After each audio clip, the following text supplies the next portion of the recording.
ಸ್ನೇಹಿತರೆ ನಮಸ್ಕಾರ, welcome to my channel. ನಾನು ಮಂಜುನಾಥ್ ಜಾಲಿಮರ. ಸ್ನೇಹಿತರೆ, ಉತ್ತರ ಪ್ರದೇಶದ ಫಿರೋಜಾಬಾದ್ ನಲ್ಲಿ 1 ವರ್ಷದ 6 ತಿಂಗಳ ಮಗುವನ್ನ ವಿರಾಜ್ ಅನ್ನೋ ವ್ಯಕ್ತಿ ಬಟ್ಟೆ ಒಗ್ದಂಗೆ ಒಗ್ದಾಕಿ ಅವನನ್ನ ಸಾಯಿಸ್ಬಿಟ್ಟಿದ್ದಾನೆ. ಕಾರಣ ಕೇಳಿದ್ರೆ ಕಣ್ಣಾಗೆ ನೀರ. ಆ ವಿಡಿಯೋ ನೋಡಿದಾಗ ನನ್ಗೂ ಅನ್ನಿಸ್ತು, ಇವನು ಎಂತ ವಿಕೃತಿ ಮನಸ್ಸು ಉಳ್ಳವನು ಅಂತ. ಯುಪಿಯ ಫಿರೋಜಾಬಾದ್ ನಲ್ಲಿ 24 ವರ್ಷದ ರತಿದೇವಿ ಅಂತ ಇರ್ತಾರೆ. ಇವರಿಗೆ 3 ವರ್ಷದ ಕೆಳಗೆ ಮದುವೆ ಆಗಿರುತ್ತೆ. ಮದುವೆ ಆದ್ಮೇಲೆ ಗಂಡನ ಕೌಟುಂಬಿಕ ಕಾರಣದಿಂದ ಇವರು ಬೇರೆ ಆಗಿರ್ತಾರೆ.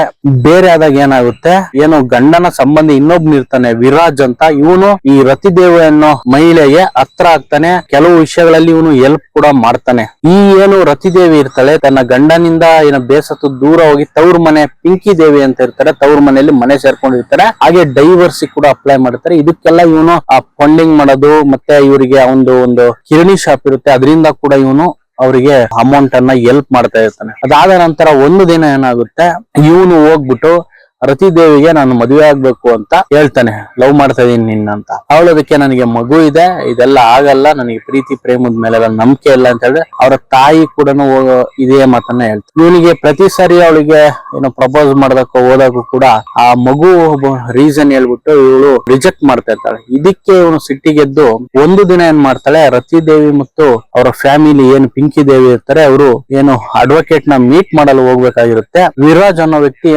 ಫ್ಯಾಮಿಲಿ ಜೊತೆ ಚೆನ್ನಾಗಿರೋದ್ರಿಂದ ರತಿದೇವಿ ಮತ್ತು ಪಿಂಕಿ ದೇವಿ ತಾಯಿ ಅಡ್ವೊಕೇಟ್ ನ ಮೀಟ್ ಮಾಡಲ್ಲ ಅಂತ ಹೋಗ್ತಾರೆ. ಅವತ್ತಿನ ದಿನ ತನ್ನ ಮಗ 1.5 ವರ್ಷದ ಮಗ ಏನಿರ್ತಾನೆ ಇವನನ್ನ ನೋಡ್ಕೊಳ್ಳಿಕ್ಕೆ ಅಂತ ಹೇಳ್ಬಿಟ್ಟು ಇವನು ವಿರಾಜ್ ಇರ್ತಾನೆ. ಅಂದ್ರೆ ಹೇಳಿರ್ತಾನೆ ಅವ್ರಿಗೆ, ನನ್ನ ಮಗುಗೆ ಆಟಿಕೆ ಸಾಮಾನುಗಳನ್ನ ಕೊಡಿಸ್ತೀನಿ, ಹಂಗೆ ಚಾಕ್ಲೇಟ್ ನ ಕೊಡಿಸಿ ನಾನು ಸುಧಾರಿಸ್ಕೊಂಡು ನೋಡ್ಕೊಂತ ಇರ್ತೀನಿ ಅಂತ ಹೇಳ್ತಾನೆ. ಇದನ್ನ ನಂಬಿಬಿಟ್ಟು ಅವರು ಅಡ್ವೊಕೇಟ್ ನ ಮೀಟ್ ಮಾಡಲು ಹೋಗ್ತಾರೆ. ಇದಾದ್ಮೇಲೆ ಏನಾಗುತ್ತೆ ಅಂತಂದ್ರೆ, ಇವನು ಮನೆಯಿಂದ 100 ಮೀಟರ್ ಹೊರಗಡೆ ಕರ್ಕೊಂಡು ಮಗುವನ್ನ ಆ CC ಕ್ಯಾಮ್ರಾದಲ್ಲಿ ನೋಡಿದೆ, ವಿಜುವಲ್ ನೋಡಿದ್ರೆ ಒಂದೇ ಸರಿ ಕಣ್ಣಾಗಿ ನೀರ್ ಬರುತ್ತೆ. ಎತ್ತಿ ಒಂದ್ಸರಿ ನೆಲ್ ಕುಡಿತಾನೆ, ಮಗು ಕಿರ್ಚುತ್ತೆ ಸೌಂಡ್. ಆ ಸೌಂಡ್ ಕೇಳಿ ನಿಮ್ಗೆ ಕಣ್ಣಾಗಿ ನೀರ್ ಬರುತ್ತೆ. ಆ ವಿಡಿಯೋನ ಇಲ್ಲಿ ಪ್ಲೇ ಮಾಡಕ್ ಆಗಲ್ಲ. ಒಂದ್ ಬಟ್ಟೆ ಒಗ್ದಂಗೆ 8 ರಿಂದ 10 ಬಾರಿ ಸೆಳೆದು ಬಿಡ್ತಾನೆ. ಆ ಕಡೆ ಅಕ್ಕಪಕ್ಕ ಮನೆಯವರೆಲ್ಲ ಬರ್ತಾರೆ, ಏನಾಯ್ತು ಅಂತ. ಅಷ್ಟೊಳಗಡೆ ಮಗುವನ್ನ ಎತ್ಕೊಂಡು ಅಲ್ಲಿಂದ ಹೋಗ್ಬಿಡ್ತಾನೆ. ಹೋಗ್ಬಿಟ್ಟು ರತಿದೇವಿ ಇರ್ತಾಳೆ, ಅವಳ ಮನೆ ಮುಂದೆನೆ ಆ ಮಗುವನ್ನ ಹಾಕಿ ಇವನು ಇಷ್ಟೆಲ್ಲ ಮಾಡಿದ ಕಾರಣ ಈ ಮಗುನೇ ನಮ್ಮ ಪ್ರೀತಿಗೆ ಅಡ್ಡ ಬರ್ತಿರೋದು ಅಂತ ಹೇಳ್ಬಿಟ್ಟು ಈ ಕೃತ್ಯವನ್ನು ಎಸಗಿದ್ದಾನೆ. ಸದ್ಯಕ್ಕೆ ಇವಾಗ ಪೊಲೀಸರು ಇವನನ್ನ UP ಪೊಲೀಸರು ಅರೆಸ್ಟ್ ಮಾಡಲು ಹೋದಾಗ ಪೊಲೀಸರ ಮೇಲೆ ಇವನು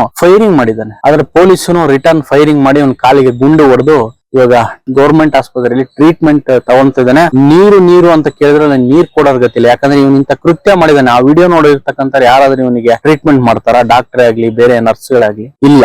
ಇವಾಗ ಇವನಿಗೆ UP ನ್ಯಾಯಾಲಯವು ಯಾವ ತರ ಶಿಕ್ಷೆ ಕೊಡುತ್ತೆ, ಮರಣದಂಡನೆ ಕೊಡುತ್ತಾ ಅಥವಾ ಜೀವಾವಧಿ ಶಿಕ್ಷೆ ಕೊಡುತ್ತಾ, ನಾನು ಕಾತುರದಿಂದ ಕಾಯ್ತಾ ಇದ್ದೀನಿ. ಇಂಥವ್ರು ಈ ಭೂಮಿ ಮೇಲೆ ಬದುಕೋದಕ್ಕೆ ಯೋಗ್ಯರಲ್ಲ. ಸ್ನೇಹಿತರೆ, ಈ ವಿಡಿಯೋದ ಬಗ್ಗೆ ನಿಮ್ಗೆ ಏನಿಸ್ತು ಕಮೆಂಟ್ ಬಾಕ್ಸ್ ನಲ್ಲಿ ತಿಳಿಸಿ. ನಮಸ್ಕಾರ.